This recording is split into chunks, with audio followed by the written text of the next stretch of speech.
छात्र अपनी समस्या एजुकेशन डिपार्टमेंट में रखते हैं, बिजली के लिए किसान अपनी समस्या, पानी के लिए अपनी गवर्नमेंट के पास रखते हैं। तो अभी 3 महीने पहले गंगानगर और घाटाना में गोलीकांड हुआ, जहाँ पर किसानों ने पानी के लिए अपनी मांग सरकार से रखी, जबकि संविधान में ऐसा नहीं है। सरकार के सामने आप अपने अधिकारों के लिए लड़ सकते हैं, अपनी समस्या रखने के लिए चिल्ला सकते हैं, सामने दे सकते हैं, आंदोलन कर सकते हैं। उस मंत्र से आप पूछते हो कि आपके गांव के लिए, आपके क्षेत्र के लिए उसने जो घोषणाएं की उसमें से कितना विकास हुआ, लेकिन नहीं, क्योंकि सरपंच जी का ऑर्डर होता है, एमएलए जी का ऑर्डर होता है कि आप अपना मुंह बंद रखो। हम इसलिए आए हैं कि आप अपनी आवाज खोलो, अपने बुलंद इरादे से बोलो, आपकी जो भी समस्या है हमें लिखित में दो, उसका 72 घंटे में समाधान होता है। अब आप बड़ा आश्चर्य करोगे कि राजस्थान में कहीं बिजली चली जाती है तो 72 घंटे का 7 घंटे तक लाइट, 7 दिन तक लाइट नहीं आती, तो 72 घंटे में समस्या का समाधान कैसे होगा। लेकिन मैं बताना चाहूँगा, क्षेत्र के नौजवान जुझारू एक ऐसे बंदे की बात सुना जो आपके क्षेत्र के हैं, रामचंद्र चौधरी जी, जो मानवाधिकार के लिए काम करने लगे हैं। फिर जो पर्चा है उस पर जो पता है उस पर लिख डालिए, आगे काम करना हमारा है, क्योंकि हम लोग लड़ाई लड़ते हैं कलम से, कागज से। हमारी लड़ाई किसी तरह का शोर शराबा नहीं होता, हम लोग बहुत ही गोपनीय तरीके से कार्य करते हैं और बड़े से बड़े महारथी फिर उनको घुटना टेकना पड़ता है। आइए अपनी शिकायतें जहां कहीं भी और दिल्ली तक वो पहुंचा देंगे और आपकी समस्या पर विचार किया जाएगा। हमारे बीच में राजस्थान में सबसे बड़ी समस्या पानी की है, उस पे जल अधिकार पे हम लोग काम कर रहे हैं। आपके ही क्षेत्र के माननीय श्री भैरव सिंह शेखावत जी, जो हमारे भारत के उपराष्ट्रपति हैं, एक बहुत ऊंची हस्ती है, वो एक ऊंचे स्थान पे बैठे हैं, एक गांव का एक भोला भाला सीधा साधा व्यक्ति जो आज देश का मान और सम्मान को बढ़ा रहे हैं, आपके ही क्षेत्र का है, ये गौरव की बात है। लेकिन आज राजस्थान में जो समस्या है पानी का, वो पानी की अभी आपको संबोधित करने जा रहे हैं। तो आप ही के ग्राम के ग्रामवासी हैं, क्या हजार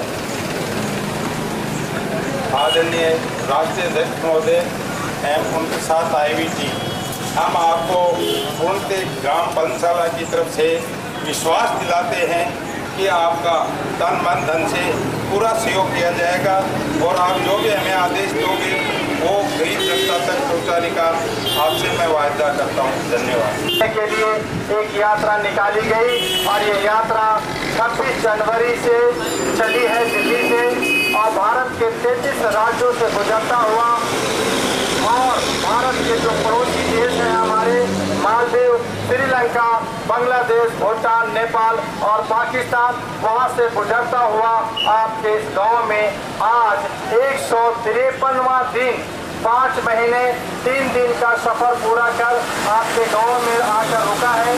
ये यात्रा सीकर की तरफ जा रही है और इसी तरह से आगे जो बीकानेर, जोधपुर, माउंट आबू प्रतिष्ठापित करने के लिए निकाली गई यात्रा है। ये यात्रा का मकसद है कि आप पे जो जुल्म होते हैं, आपके मानव अधिकार को छीने जाते हैं, बलात्कार होते हैं, शोषण होते हैं, उत्पीड़न होते हैं, हत्या होता है और जो नशा करते हैं, भ्रूण हत्या होता है, उसके खिलाफ आवाज उठाती है और आपको न्याय दिलाने की बात करती है। हमारे समाज में बहुत सारे बुराइयां फैल गई है, उससे बचने के लिए हमारे प्रशासन भी कोशिश करती है, लेकिन हमारे प्रशासन के कुछ चंद लोग उसका नाजायज फायदा उठाकर आपको प्रताड़ित करते हैं। इसलिए आपको जानने की जरूरत है कि आपके मौलिक अधिकार क्या है, आपके संवैधानिक अधिकार क्या है और आपके अंतर्राष्ट्रीय अधिकार क्या है। उसके लिए आपको जागृत होने की जरूरत है, आपको संगठित होने के लिए जरूरत है और आपके घर पे कोई भी अतिथि अपने गांव में, अपने प्रदेश में, अपने देश में आता है तो सबसे पहले उसका स्वागत किया जाता है। तो मैं सभी ग्रामवासियों से निवेदन करूंगा कि 1-2 ग्रामवासी सामने आए और हमारे ऑल इंडिया ह्यूमन राइट्स के राष्ट्रीय अध्यक्ष माननीय श्री अहमद दुआ साहब का माल्यार्पण करके स्वागत करें। श्री माधोपुर तहसील से जुड़ा हुआ हूँ और इस क्षेत्र को अच्छी तरह जानता हूँ। आप ही के बीच हूँ, आप ही गाँव में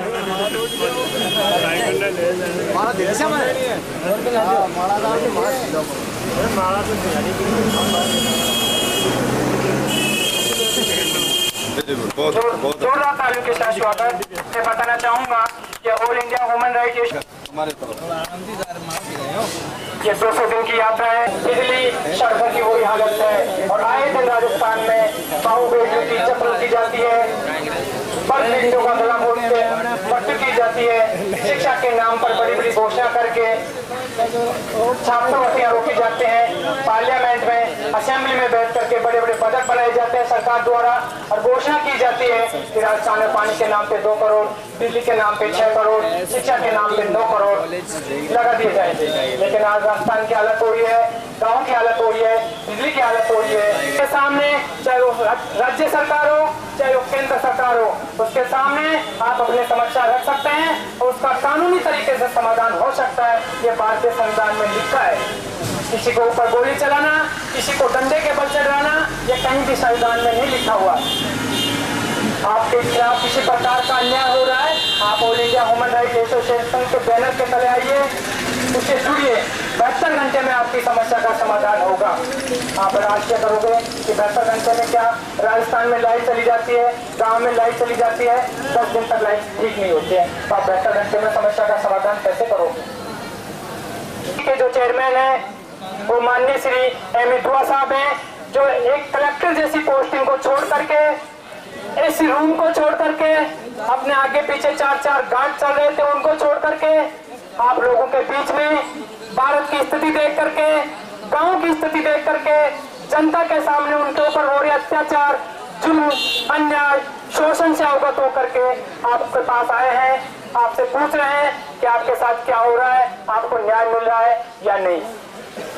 जब कोई बड़ा राजनेता सेंटर जीपू में लेकर के यहाँ की भोली जनता को पंडाल में ले जाके बिठा देते हैं, भूखे प्यासे किसान, भूखे प्यासे छात्र, भूखे प्यासी औरतें वह पंडाल में बैठी रहते हैं।